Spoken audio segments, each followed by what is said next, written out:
Have you ever felt like there's a vivid fire burning inside of you, yearning to break free and illuminate your life? That, my friend, is your vibrant life waiting to bloom. Welcome to the Vibrant Life Podcast. We are here to empower women just like you to liberate that vibrant life, to live authentically, and to harness the power within. Our journey will take us through the enlightening realms of energy healing, goal setting, spiritual awakening, and so much more. We're stepping into the light of self-acceptance, of owning our power and potential. If you have been yearning to dive headfirst into the world of entrepreneurship, or awaken your spirituality, or simply make peace with yourself, your search ends here at the Vibrant Life Podcast. As we embark on this enlightening journey together, we promise to hold your hand through every step of your journey to a more vibrant life. Your adventure to true empowerment and authentic living begins here. Tap into the vibrant life you've always dreamed of. Subscribe now and join us at the Vibrant Life Podcast. Embrace your vibrant self. Until then, shine on. Shine on. Okay. Welcome back to the Vibrant Life Society podcast, the Vibrant Life. Welcome back. Welcome back. Welcome back. Welcome back to the Vibrant Life podcast. I am one of your hosts, Cassie. I'm Audrey. And oh my God, I cannot talk today. We're so excited you're here. Thanks for joining us. Thanks for joining us.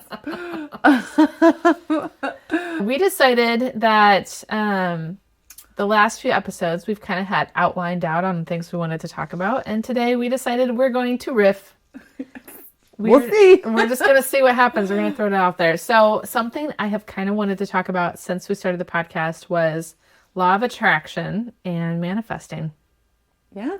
So I think that's the direction we're going to head. What do you know about law of attraction, Cassie? I know the energy you put out is what you get back in. Yeah. I know you have to identify what you want and claim it and put it out there. Yeah. And then raise your vibration to bring it in. Heck yes. That's it. I love when I get the answer right. You did it. Yeah, that's exactly it. So I started learning about law of attraction in 2020. So law of attraction for me, it was getting rid of all the negative things in my life because I didn't want to bring in any more negative. So at that time, we were doing the pandemic. I had a job where I worked super long shifts. I wasn't with my family all the time. I was just stressed out. Life felt overwhelming and heavy and hard. I worked with 120 women. Sometimes you can find yourself be very gossipy, and I was very gossipy because I didn't know how to fit in, and that felt like a way to fit in. Yeah. Was to talk about other people, which that don't feel good. There's nothing about that feels good. And even like my conversations at home, like talking to my husband, oh, did you hear what happened to so-and-so? And things like that. So very gossipy, very stressed out, always feeling like life was super overwhelming, which we've talked about that's kind of the state that I was in. Yeah. So how do you get out of that? How do you get out of feeling like life is heavy, life is negative? How do you get away from having toxic traits like that, from wanting to talk badly about other people, or for like, what are other toxic traits that we might discuss? You've got gossiping, you've got people that are railroading your boundaries or not having boundaries yourself. I feel like that is a toxic trait. I definitely, I didn't know boundaries before that. I didn't either. And I think we could talk about lack of self-worth. Yes. Because part of that bringing good things in is you have to know that you're worthy of it. You're allowed to have it, for lack of a better word.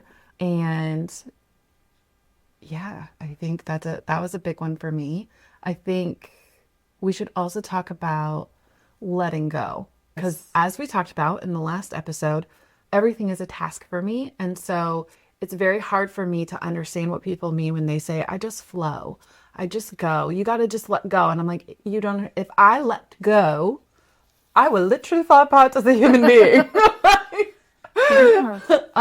So finding that and working in that vibration for you and what that looks like and how it looks different for other people. Yeah. So finding the toxic traits, how do you get rid of them? I mean, you have to get rid of them one by one. You have to just be aware, this is something that happens in my life. This is something that I do. You have to name it to tame it. You have to name it to tame it. That's exactly it. Yeah. So for me, identifying with these moon rituals. So the first one I ever did, I remember it was so funny because my in-laws were visiting and I knew I really wanted to do it. It was a full moon, so I was releasing things. I was releasing. And I wanted to turn this into something super special for me. So I waited until everyone fell asleep because I did not want anyone to know what I was doing. So I waited for everyone to fall asleep. I snuck downstairs like it was Christmas morning and I lit some candles. I played some high vibrational frequency music because that is something that can raise your vibration. And I just knew very little about things to do to raise your vibration, but I knew this was where I was going to start. So I just wrote down the things that I wanted to release. But at that time, I didn't know about the feelings of things. So I don't even remember what I wrote down. I just knew it was specific things I wanted to get rid of. But I wrote them down, and I don't think I was into burning yet, but I'm really into burning now. I didn't even clarify. What does that mean? I'm really into writing down what you're releasing and lighting that shit on fire. Like, go outside, light that sucker up, and then let it go back to the universe. They even have like flyaway paper that's specifically meant for that. I have some. I should probably get some more because I typically just burn like notebook paper. Yeah. Which can be kind of messy. We don't have a fire pit, so I kind of come up with some creative ideas on how to do that. But don't start a forest fire. Don't start a forest fire. Make sure the ground's nice and wet, depending on where you're at. I use mason jars a lot, but it doesn't work as well to like let it ignite because there's not enough oxygen in it. Anyways, too many details. So that was the first ritual I ever did to release things, and then I meditated, and I had the most amazing meditative experience. I chose one that was, what's it called when they talk to you? Guided? I did a guided meditation, and I don't know, it just took me to this new place that felt very calm and peaceful. And I was like, ooh, I think I need more of this. And so that was just the beginning of figuring out law of attraction. So I knew what I wanted to put into the world, and I knew in order to put these good things out into the world, so I would bring these good things back, was that I needed to create space. So we're all energy. Mm-hmm. We're literally this big 6 to 8 foot wide circle of light. And science has proven that we are all energy and that you can change things according to what your vibration is. And so the higher your vibration is, the better you feel. And I can tell you, in a low vibrational state, I was sick all the time. We had colds, we had strep throat, we had all sorts of weird headaches, and just all the time, constantly sick. And I worked in a job where I couldn't take time off without feeling really bad about it. Yeah. I was either leaving the hospital super short-staffed, or I had a sick kid at home and I couldn't stay with them because I'd already used all the sick time for other illnesses. Yeah. Which was a big deal. So that was another thing to consider, that I wanted to be more high vibrational. So you're creating space. I'm creating space. So you're releasing to create that space. Right. So how do you release things? Yes. In the moment, you acknowledge a thought, you acknowledge a habit, you acknowledge a pattern, you acknowledge a person. You just find that moment of, aha, I feel like this isn't in alignment with who I want to be. It doesn't have to be who you are now, because we are constantly changing minute to minute. You have to make decisions every single second of every day, which might be a little bit more obvious for some people, like if you have ADHD versus I don't think I think about all the decisions I'm making. I just kind of do it automatically. But you identify that one moment of, okay, that's something that needs to go. This is a habit that I need to drop. This is something that I need to let go of. So you can either let it go in that moment, or you can just acknowledge it and know moving forward you need to work on it. So what does working on it look like? When it comes up again, you're like, oh yeah, that, I'm going to let go of that. And giving yourself a lot of grace and space, because you can't unlearn all these things overnight. I think you can be very intentional about what you're doing if you're calling something in. And I love that in today's world, we have all of these resources. So my kind of dipping my toes into this, it probably started with Jasmine. I bet Jasmine. And I was like, you are crazy, lady. Like, I'm trusting you with my child, but like, I love you. Let's back You're up. a little bit crazy. Let's back up. Jasmine is our daycare provider. Yes, Or was our daycare provider. And she's a psychic medium. And so Yes. she's very connected to the other Yes. side. And every day she would blow my mind with something. Like I'd drop her. She's like, you know what? Today I decided I'm a Christian witch. And I'm like, I don't know if those things go together, but okay. Like I was just like in this, I was like, okay. But she was interesting. And I would think about them later. And then the pandemic happened and, you know, I was a single mom, so I needed to find a way to freelance. So I was like freelancing and I was doing all this hustle. And I was like, there's got to be an easier way to do this. And I found a couple of people that were like, yeah, you just bring it in with ease and flow. And I was like, those sound like great words. What do those feel like? What the hell does that mean? What does that mean?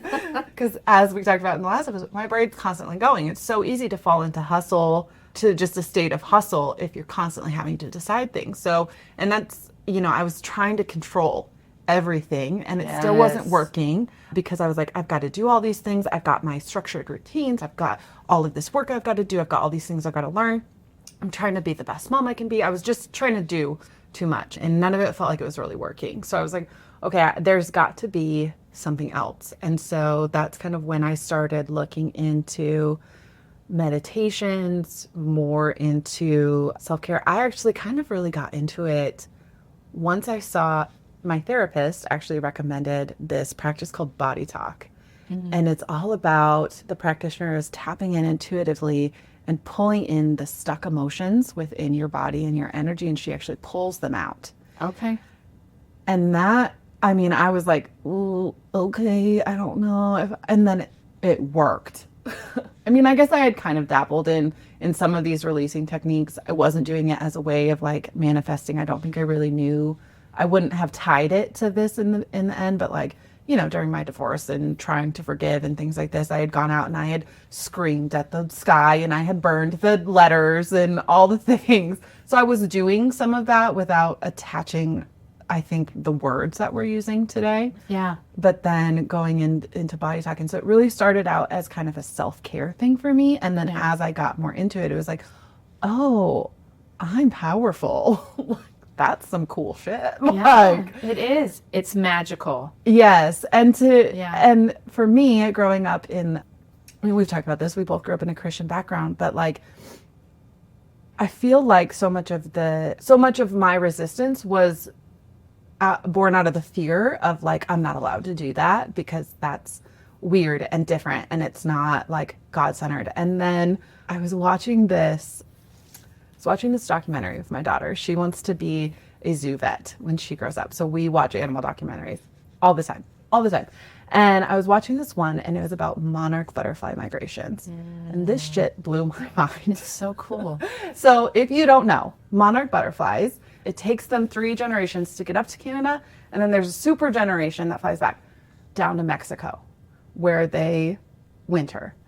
So the last butterfly that this butterfly was related to was their great grandparent. And then somehow they know to get back to the exact same tree. Mm-hmm. And I was like, okay, so this God that I believe in, if he put that much thought and that much power into a butterfly by tapping into the energies of the world and the tides of the moon and all of this, like, why wouldn't he put that much creation into me? Why wouldn't he put or she or whatever your creator is? Yes. Why wouldn't I have that power just exponentially? Yeah. And that's kind of how I wrap my head around letting myself explore this and experience this and stop playing small. I love that. Yeah. That is powerful. Yeah. That is a really big unlearning when you have learned something so strictly to have to unlearn it. Mine was a little less because I just kind of trickled out of church and then was like, okay, I had some experiences growing up in church where I was made to feel very small and that maybe I wasn't good enough and maybe the choices I was making weren't the best decisions. Although hindsight, I still fully believe all the things I did were perfect. They were perfect in their alignment with who I was at the time. But that's exactly it. Like they say you were made in his image, right? To create. So why can't you create your own world? Why can't you create your own life? Right. And I think that's a lot of the law of attraction. So you make those little changes to put out into the world what you want to bring back in. Well, guess what I want? I want love. I want joy. I want peace. I want laughter. I want ease and flow in my days. I don't want to work too hard. I want money to come in because it's a birthright, not because I have to work really hard to get it. I want just to enjoy this amazing life that we were given. And again, I know that there's a lot of hard things happening in the world, and not to say that I'm totally oblivious to it, but I did change my focus from being outward to being inward. And that made a huge difference. I work for a nonprofit. I do really good things to help make the world a better place. I just do as much as I can, and then I focus on that inner world. Yeah. And I was going to point out that I think it helps us because this world feels so big and scary right now with a lot of the events that are going on. Sometimes it does help to bring it in and focus on you and what you can do for yourself and those that you touch directly, because you don't know how far that reach is going to go. For example, last night I watched the documentary Butterfly in the Sky about reading Rainbow. And the minute they put on LeVar Burton, I was like, oh my God, I love him. I didn't even know he was as soon as those little notes came on, I was instantly happy. Yeah. And these people, they just were out there living their purpose. And that's what the documentary was about, is they were we were just creating this little show. And now we have a whole generation of adults that love reading because of what we did. But they were just focused on, doing what they thought was right and what they thought was best, and doing a project with love and passion. Yeah. And that comes through. And so I think when we focus on what's good for us, how can we best show up in the world, we don't know what that reach is going to be. I mean, even with you and I in this podcast, we were just let's start a podcast. Right now, it's new, it's fresh. We might not have thousands of listeners. We might someday. Yeah. But we're still out here doing it and having fun. Yeah.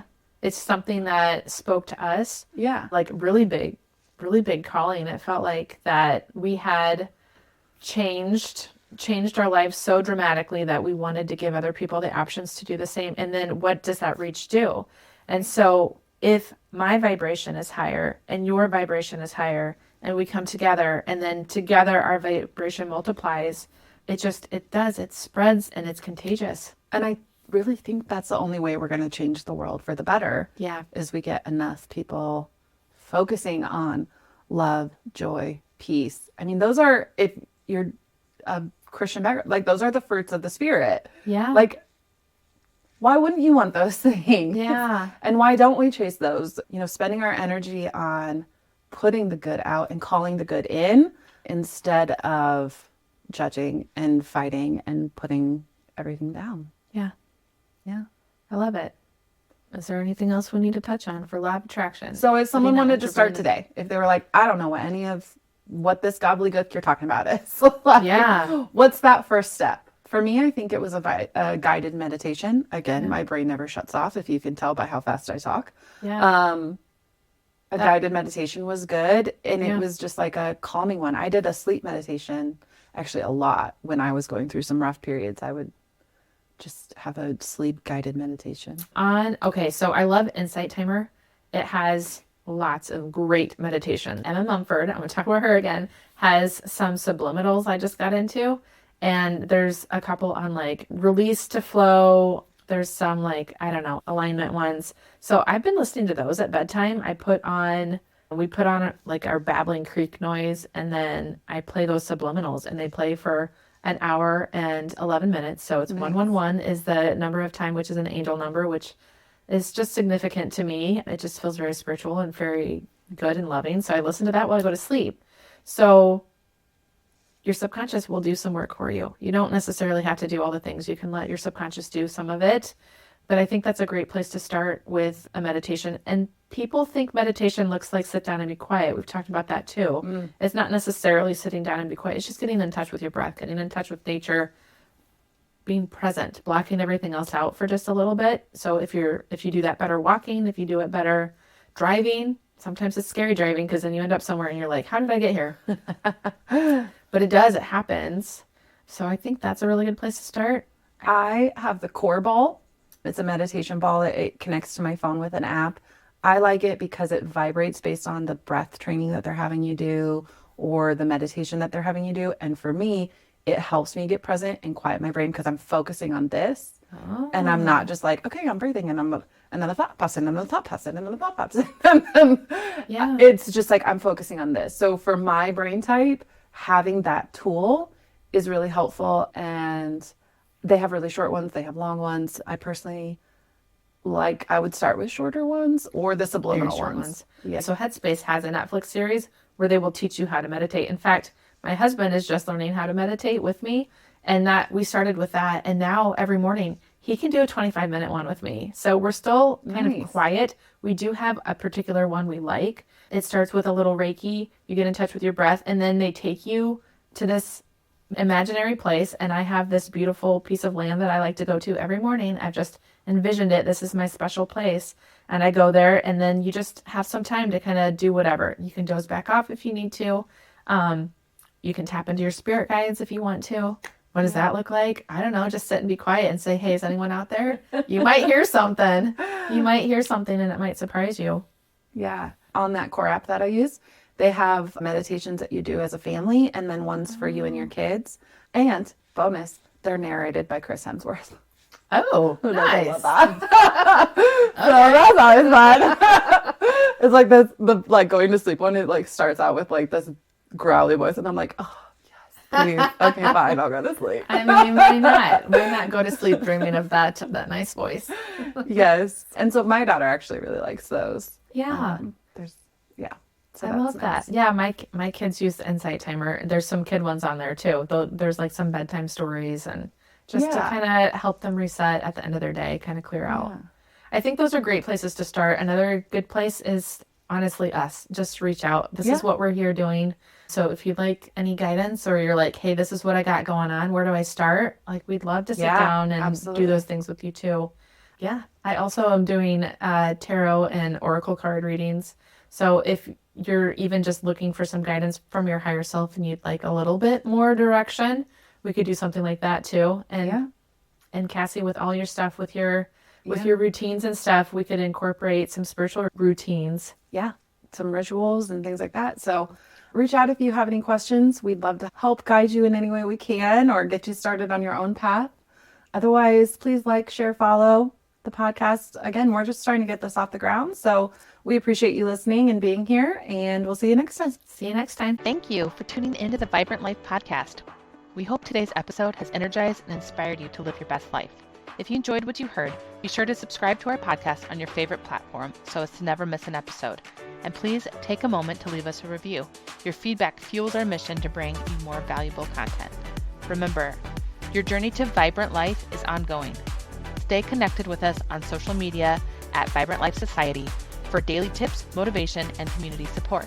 As we wrap up today's conversation, we encourage you to embrace each moment, pursue your passions, and prioritize your well-being. Together, let's create a life that radiates with energy and purpose. Until next time, live vibrantly. See you in our next episode.